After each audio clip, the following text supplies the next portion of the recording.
What's going on, guys? We're back with another replay analysis, this time of readability. He says he is, I thought I just had it here, low challenger elite, and he's trying to figure out what to work on. This is a video because he's on PS4, guys, but you can still get your replays analyzed on PS4 or Xbox One by sending in a video like this, and this is perfectly fine, and I can do a replay off of this. For PC, I prefer the replay file, but we can't do that for PS4 and Xbox, so there you have it.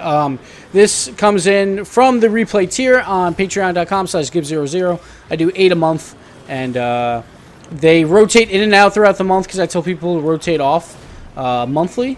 And so just keep looking out for that if you're looking for getting in on the replay tier, because usually they're sold out. So this is another replay. We're going to get started over here for readability. Isn't it? Yeah, his name is readability in-game as well. So we'll just start here. I like the pigeon topper. I do, gotta say. I mean, you know,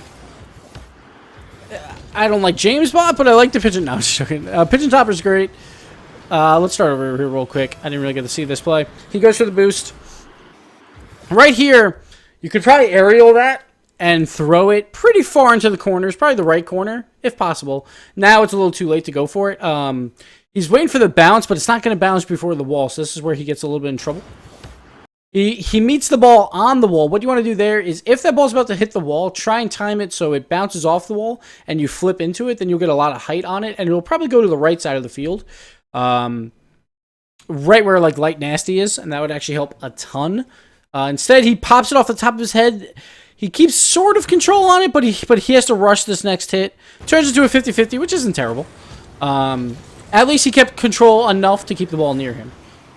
Pretty bad save by his teammate. Should have been able to get a really far clear with that. But right there's a pretty good pass. I like the follow-up from readability here. His teammates are kind of awkward around each other right there when they both jump. I see why readability goes for this. Like, ex-soldier is actually pretty close to it, but once he's in the air, you never know how your teammates will land, so I generally just consider them out of the play for a little while. Of course, when it's the opponents, you have to try and read them a little bit better, because they might be able to hit the ball again on you, and those are the hardest plays, is when they land and hit the ball again. Really hard to do anything well there. But here, he puts it up high. That's what you want to do on all shots when you can. Jamie almost gets back in time. Looks like Jamie went for boost right when the shot was coming.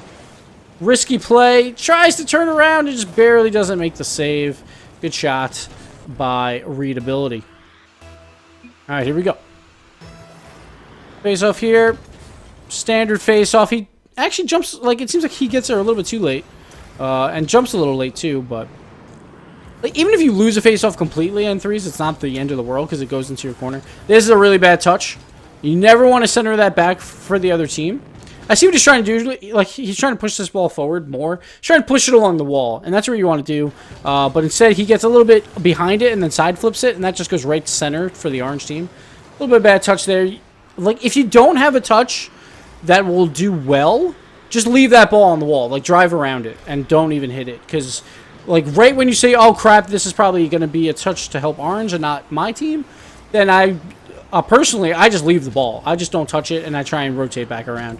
So here we go. He's rotating back, getting the boost. Playing that third man right now. He's playing it well. He's going to the middle because he, like, ex-soldier's on his right. So he tries to cheat up middle just in case a pass comes. This is just a little bit of a poor touch.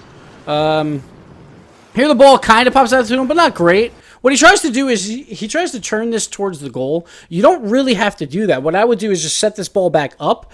Keep control of the ball by putting it up the wall and then going for a wall pass to your teammate. Here, he tries to do a little too much and brings it to the middle, and this is why the team loses control of the ball, because this is a very hard play for him because he has to spin all the way around to make that happen.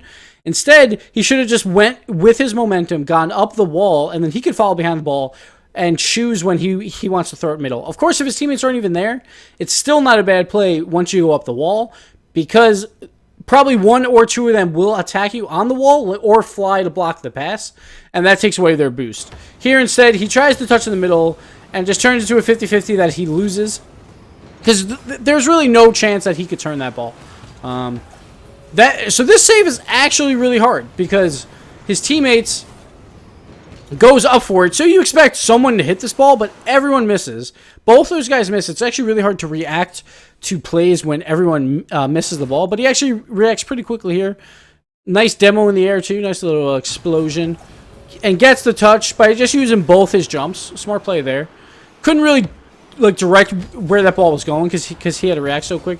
Here he stays behind the ball like with that flip. That's why he wins that challenge. Smart idea here, trying to win this. It's a little risky, but again, he's the first one up, so I don't mind it in threes.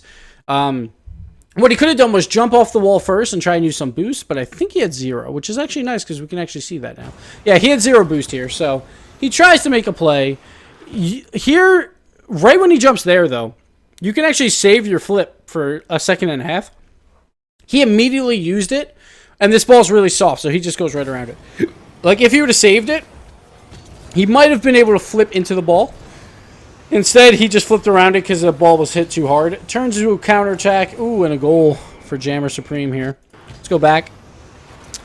So this is a good play by Pancake. He just rushes this ball because he knows it's a good counterattack. I can't obviously show his point of view. But right here, like after the miss, Pancake follows this. So he beats one there. All 3 are beat. So right here, Orange Team has to rush and try and get it out into the middle as quickly as possible. And Pancake's like, screw it. He just boosts at the ball, tries to get it off the corner, plays off the corner himself, and gets the pass to the middle while Blue has to rush back. Very, very smart play here by Pancake. That's what you want to do. Just rush as quick as possible, get it to the middle, hope your teammates are there. And a Jammer almost missed, but he did get the goal. Just barely. Hearing weird sounds in here. Okay. Anyway, let's continue. Going for the boost. That's fine. Like, some people go for boost, some go for the cheat on the face-off. I personally go for cheats on face-off, but one guy should stay roughly around that. One should be either boost or cheat, so it's fine. Here, he's going center. Okay. So this is a good play by Readability. Sorry, I forgot his name for a second there. Just in case Light Nasty throws this off the wall. Instead, Light Nasty did get an angle on it, but I like that Readability charged forward to the center, knowing that, like, hey, this is a really good scoring opportunity. Let's all charge forward and try and get into the proper position for passes. So, good positional play there. And we'll continue here. Like, I'm just going to leave this bar up on the bottom. It's just a little easier for me. All right, good clear. He actually keeps it away from everyone except for that last guy, Pancake. So, this play right here. He doesn't have too many options. Maybe if he hits it a little higher and deeper, but he's got to worry about the dunk. So instead, he throws it up to the left, which actually beats the guy going for the dunk and the other guy on the left. There's only one other guy left, and that's Pancakes. Pancakes does make the play. He hesitates a bit here, Readability. He might have been able to fly into his own pass just to keep it to keep Orange annoyed. And it actually would have been a better play because since he's the first man up, like, if he makes that play and taps that ball anywhere, they have a really good chance for a goal because all 3 of Orange were generally in that area. But he gets there just a bit too late. He does get the mid boost, which is always nice. Smart play here, like, not trying to turn around and do anything fancy. Let your teammate rotate around, make the play. And now he's the 3rd man here. He's just playing behind the corner. So, like, a great positional setup. Like, Light Nasty went up, and their positional game was actually really good. They had one guy in the center in case the ball comes out center from Light Nasty, and then Readability hung behind Light Nasty in that corner to play the ball if the defense wins the ball. This is why he's in the right position for this play. Just throws it a little hard down, which actually works for a really good bounce play. Bounce pass for Ex-Soldier there, and great shot by Ex-Soldier putting that one home. So good pass, good positional play. Like, you always want someone guarding behind the corner wall, and then one guy around like the middle in case they do win it. Light Nasty almost screwed it up, but Ex-Soldier, great goal. The backwards goal. And here we go. Continue on. Good win there. 2v1 too is always nice when you get those wins. Just gotta fall back.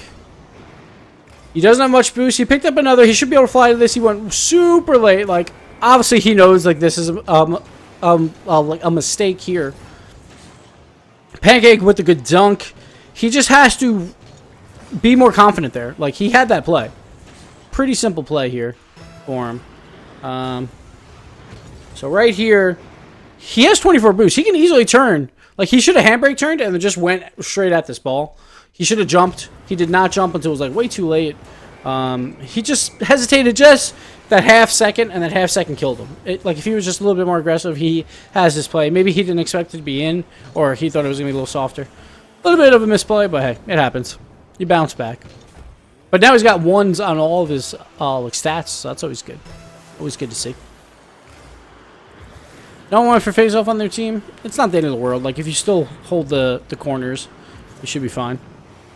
Unless people are really good at face offs, but generally, people around this level will not be. All right. Let me go back. I want to see this clear. So he's just kind of like, he can't really see much here, but he throws it to the left into the open space. Kind of works. Well, wasn't the greatest clear. Maybe he should let his teammate get that clear, but whatever. Like, he threw it to the left. That's perfectly fine. It's not the end of the world. Good rotation back. Let's see what happens here. Ooh, he jumps late. So this right here, this is one play we see a lot by everyone, including pros. Look at this. The other guy has already jumped. He's already starting his flight, and our guy has not even gone up yet. He still hasn't gone up yet, and now he jumps, and he'll clearly lose this ball because the other guy is up first. So readability cannot beat him to that, and Pancake anyway flew in anyway. So that's fine if Pancake beats you because you can't see him. But the other guy, I think it was like a Sierra or something. He definitely had that ball at that point. Since you had, it's like you're gonna lose that arrow. I would just sit on the goal line and hope for the best, or try and block an angle. But it looked like he was going for the ball. All right. Oh, misplay. Sometimes that's all you need, you know? You just wait this ball out. This is why you don't attack the corners all the time. So here he attacks it, but he's like, I can't really do much. Like Light Nasty, looks like he tried to, but he's like, ah, screw it. But readability, like, it's a good idea not to ball chase in the corners. Let the defense, like, pass it out to you. That works a lot of the times when you throw it up the corners, even when it's a normal roll-up and they go the other way. But here, Pancake, just a little bit of a mistouch, and you get a pass to the middle. This will happen a lot, surprisingly. If you just roll the ball up in the corners, the defense will pass it to you on accident a lot of the time, and there's one case of it. All right, the pigeon is back. He's got his wings. Here, he gets beat a little bit. He's trying to go to center, I think. Once you can see the other guy do the face-off, you should try and read where he's going. So right here, he starts. He sees the guy. He's going wide right, so he should go a little bit more left to block it. Instead, he goes for his normal, like, I'm going from the center. That's why he gets beat there. He could have got a shot, actually, if he went a little bit more wide left. But it didn't work out there. A good clear by his teammate. Like, he bumps him, but, you know, whatever. Shit happens. He's just playing third man here. All right, now he can attack. Very good attack there. He wants to pop this in the air. It's not the greatest hit in the world, but that's all you have to do. That's still a fantastic hit because it's in the air. The other team really can't get it. His team's following it up. A little bit awkward that Light Nasty also went for that ball, but Ex-Soldier got at least somewhat of a tip. It was still not the greatest tips, but it worked out for him. Just got to be careful with those. But one thing I saw here, actually, go back a little bit. Right after he pops this, he does stay up because he figures, hey, my team has it.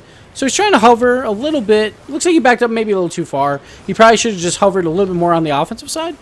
But then it was a really poor hit by his teammate, so it did work out. All right, here's just going back. Just being that third man, waiting this out. He actually pulls back further. Right when both his teammates fly for the same shot, he actually pulls back a tiny bit further, which is smart. Because now two guys are out of it, and it's up to you, and you have to make the save. So it's a good idea to be way more cautious then. So he pulls back a bit further, tries to make the play there, just gets here a little bit late. But he grabs this boost, and here he should probably just boost. I don't know, like he just read it wrong. To be fair, there it just wasn't a good read, and couldn't get in front of that ball. Let's see if he goes for this aerial. He does. Oh, he start. All right, so this is why it's so important to start your aerials properly. Always try and change the direction of your car before you jump because it's so hard to make that up in the air. Obviously, turning on the ground, super simple, and you don't need boost. Once you're in the air, you have to use boost to turn. So you want to make sure that you start your angle off correctly. Otherwise, you're going to use a lot more boost, and it'll take a lot longer to reach a ball. So here we see he thought it was going to go a little bit more left, so he actually turns more left there. Then he turns a little bit right, but not enough because this ball is not coming that far left. Now he has to try and turn and make up all this boost, and he just can't do it. He does give up at least like halfway through, so he doesn't waste all his boost and he can land quicker, which is good. But just gotta be careful when you're starting those aerials. The place you jump from is the most important part of the aerials, and just gotta be very careful with that. And also usually try and go slower. Not all the time, but you know, it's easier to learn if you like put on the brakes just before you jump, so you can control it a little bit better in the air, so your forward momentum doesn't hurt you as much if you're not on the proper angle. All right, continue on. See, I don't mind him waiting there because he had a teammate in front of him. That's like better play than both of them diving at it, and he makes the save. Like, one thing that I want to always say is like, Challenger elites cannot shoot the ball, generally. You can usually wait on the goal line, I would say 9 times out of 10, and they're not going to beat you on a shot. So, like, most goals happen because the goalie comes out. So if you stay on net, you'll probably save 9 out of 10 shots. Of course, you shouldn't always sit back. There are times when, like, if you have that angle to block, then go for it. Because the closer they are to your net for a shot, the easier like it is for them to score, harder for you to save, but it's a lot easier for you to go and meet the ball with them. But like if they're pretty far away, sometimes it's good to just chill on the goal line, like if you're not going to make it there in time. And there was a perfect example of that. And pulls on back, and that's the game. That'll do it. GG. Oh, he didn't even give me the stat sheet. Ouch. I would love to see that, but yeah, that'll do it, guys, for this replay of readability. Thank you so much for the support, readability. Thank you guys for watching, and we'll see you next time.